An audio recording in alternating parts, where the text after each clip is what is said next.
வணக்கம். முடிவுன்னு ஏன் வச்சாங்கன்னு தெரியல. ஏன்னா a decision is the beginning, not the end.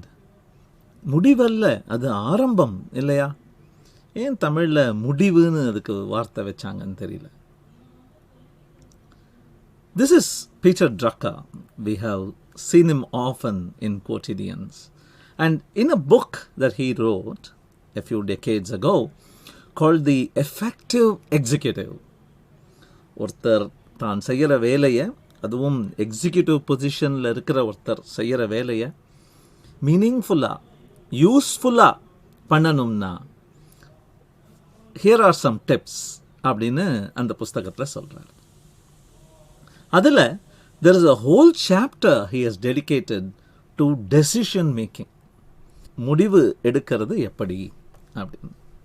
So அதிலிருந்து ஒரு 4-5 ரொம்ப இன்ட்ரெஸ்டிங், ஸ்லைட்லி குவெஸ்டனபிள்னு கூட சொல்லலாம், அட்லீஸ்ட் யோசிக்க வைக்கிற மாதிரி ஒரு 4 ஐட்டம்ஸ் தான் இன்றைக்கி நம்ம பார்க்க போகிறோம்.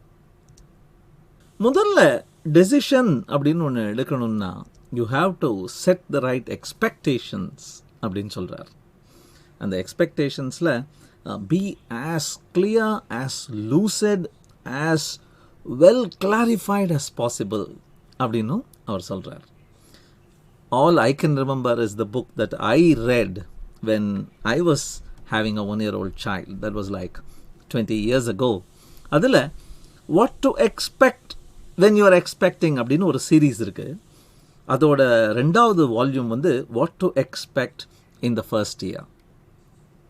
இந்த புஸ்தகத்தில் ஒவ்வொரு சாப்டரும் ஒவ்வொரு மாதத்துக்கு டெடிகேட்டட். முதல் மாதத்தில், 2வது மாதத்தில் என்ன எக்ஸ்பெக்ட் பண்ணுறது அப்படிங்கிறது. எவ்வளவு அழகாக ஒவ்வொரு சாப்டர் பிகினிங்லேயும் அந்த ஆத்தர் வந்து this is how your child would be அப்படின்னு சொல்லி நிறுத்திடாமல் he would take us to by 11 months your baby should be able to அப்படிம்பார். அதுக்கப்புறம் will probably be able to அப்படிம்பார். அது மட்டும் இல்லாமல் may possibly be able to, may even be able to, because everything is a spectrum. Nobody is the same as anybody else. அதே மாதிரி தான் டெசிஷன்ஸும். ஒரு முடிவை எடுக்கும் பொழுது if this goes through well we should be able to அப்படின்னு மட்டும் சொல்லாமல் we should be able to, we probably may be able to, we may possibly be able to, we may even be able to னு போட்டு வைங்க. That is when you are addressing the spectrum. I thought that was very interesting advice from Peter Drucker.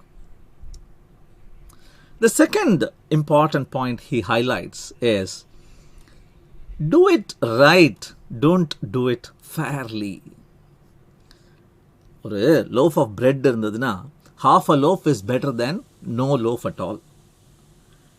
ஏன்னா பாதி bread கிடைச்சாலும் அதை சாப்பிட்டு நான் பாதி வயிற்ற ரொப்பிக்கலாம்.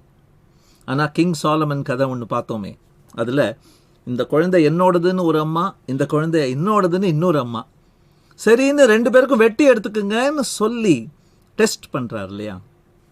What does the mother say? Half a child is no child at all. It is a corpse cut in 2 halves. I would rather not have it. So, fairness விட rightnessல ஆரம்பி. I thought that was again another interesting angle about decision making. The third aspect he addresses is having a plan. ஏன்னா decide பண்ணிட்டு goal set பண்ணிட்டா வேலை முடிஞ்சிடுறது இல்லை. A goal without a plan is just a wish. கடவுள் பாக்கியம் இருந்தால் நடக்க chance இருக்கு, அவ்வளோதான். You need to put effort to do what? What are the things you need to do?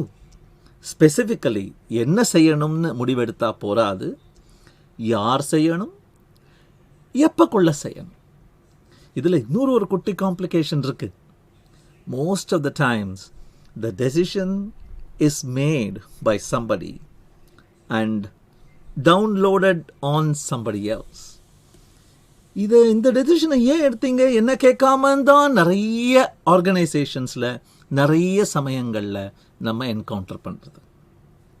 So that is the root cause why most decisions remain ideas and goals, not get executed into plans. ஒரு முடிவை எடுத்தீங்கன்னா அந்த முடிவை யாருக்கெல்லாம் சொல்லணும், யாரோட by இன் உங்களுக்கு தேவை, எப்படி அதை சொல்ல போகிறீங்க, எப்போக்குள்ளே அதை சொல்லி முடிக்க போகிறீங்க அப்படிங்கிறத நீங்கள் அச்சீவ் பண்ணலன்னா the decision is as good as not taken அப்படின்னு பீட்டர் ட்ரக்கர் சொல்கிறார். He also points to Mr. Alfred P. Sloan. முன்னாடி பார்த்துருக்கோம், ஒரு மீட்டிங்குள்ளே வர்ற மாதிரியும் இந்த மாதிரி நான் ப்ரப்போஸ் பண்ணுறேன் அப்படின்னு சொன்ன உடனே எல்லாருமே எஸ் எஸ் எஸ்ன்னு ஆமோதித்த உடனே okay sorry we are not going to go ahead with this decision. Think a little while about it. Come back later with some dissent. யாராவது ஒருத்தர் டிஸ்அக்ரி பண்ணுங்கப்பா, யாராவது ஒருத்தர் புரிஞ்சுனீங்கன்னு காட்டுங்கப்பா அப்படின்னு ஸ்லோன் சொன்ன மாதிரி நம்ம படிச்சிருக்கோம். ஜிஎம்மோட சிஇஓ அவர். So why should we practice dissent அப்படின்னா 3 காரணங்கள். முதல்ல இதை நீ நல்லா புரிஞ்சுண்டியா இல்லையா அப்படின்னு எனக்கு தெரிஞ்சுக்கிறதுக்கே உன்னுடைய டிசென்ட்லேருந்து தான் எனக்கு புரியும். another reason is it stimulates imagination. புது புது ஐடியாஸ், புது புது கோணங்களில் பார்க்கறதுக்கு டிஸ்அக்ரிமெண்ட் இருந்தால் தான் அது வர சான்ஸே இருக்குது. 3வது அப்படின்னு பார்த்தீங்கன்னா முக்கியமான காரணம் அது, what if the main decision fails for some reason, what are the alternatives. எது ஆல்டர்னேட்டிவுமே நம்ம கன்சிடர் பண்ணாமல் ஃபஸ்ட் டெசிஷன்லேயே போயிட்டோம்னா we won't have a fallback plan. So these are the 3 reasons why you should practice dissent, you should encourage dissent in the decision making process, says Peter Drucker. He also brings a beautiful analogy between a decision maker and a surgeon. ஒரு doctor, அந்த doctor அறுவை சிகிச்சை பண்ண போகிறார். அந்த அறுவை சிகிச்சை பண்ணணுமா வேணாமாங்கிற அந்த டெசிஷனுக்கு 3 ரூல்ஸ் இருக்கான்.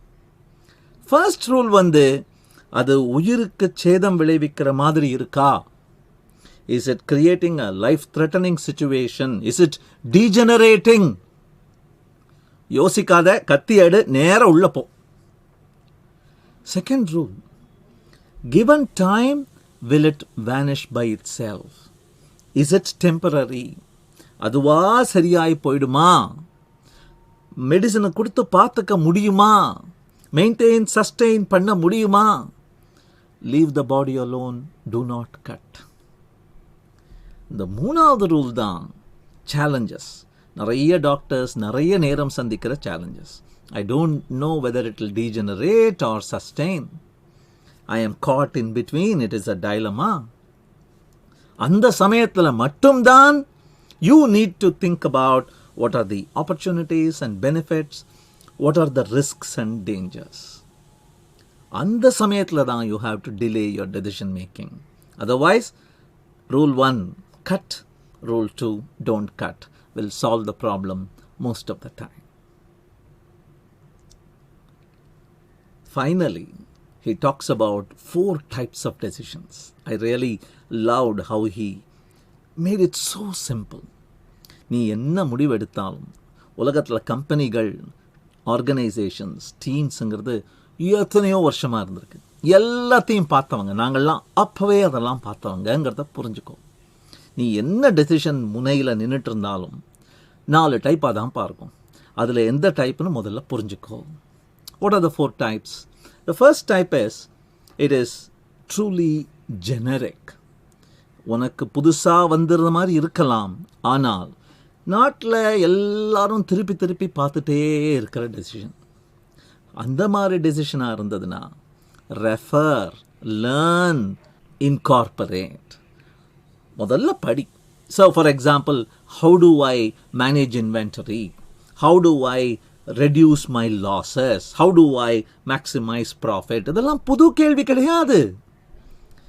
நீ உனக்கு புதுசு மாதிரி தோணுதுன்னா நீ கற்றுக்குட்டிங்கிறதுனால. So first learn, incorporate. The second kind of decision is common, but it happens only once in your life. உனக்கு திருப்பி திருப்பி நடக்கவே நடக்காது.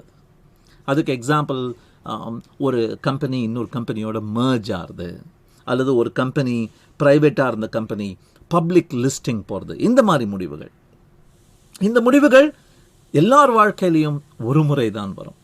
அந்த ஒரு முறை ரொம்ப முக்கியமாக இருக்கலாம். ஸோ தென் அது ஜெனரிக்காக இருந்தாலும் it is not repeatable. So it is unique. That is the second type. The third type நம்ம ஏற்கனவே பார்த்துருக்கோம், பிளாக் ஸ்வான். இந்த பிளாக் ஸ்வான்கிறது யாருமே எதிர்பார்க்காமல் திடீர்னு வந்து அடித்து போட்டு புரட்டை தள்ளிட்டு போயிடும். And it won't happen again. September 11 நடந்த போது இதுவரைக்கும் நடக்காத ஒரு விஷயம் பண்ணாங்க அமெரிக்காவில். For 2 days no aeroplane was allowed to fly over North America. எப்படி?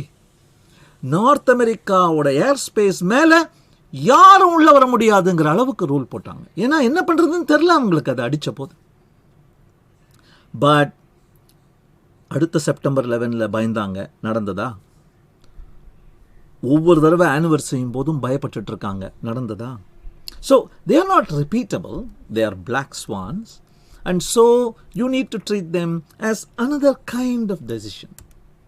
And of course the fourth one is, புதுசாக இருக்கிற மாதிரி இருக்கும், இனிமே திரும்பி வராதுங்கிற மாதிரி தோணும், ஆனால் it is a new kind of species.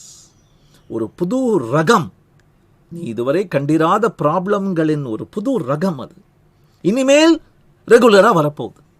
So Covid நம்மளுக்கு வந்த போது it was the fourth kind of challenge. We didn't know what work from home meant. We didn't know what lockdown meant. Many companies had to adopt almost overnight to this new world. So in the fourth kind of decision, it is new, but it is a new generic. இனிமேல் ரெகுலராக வரப்போகுது அப்படின்னு.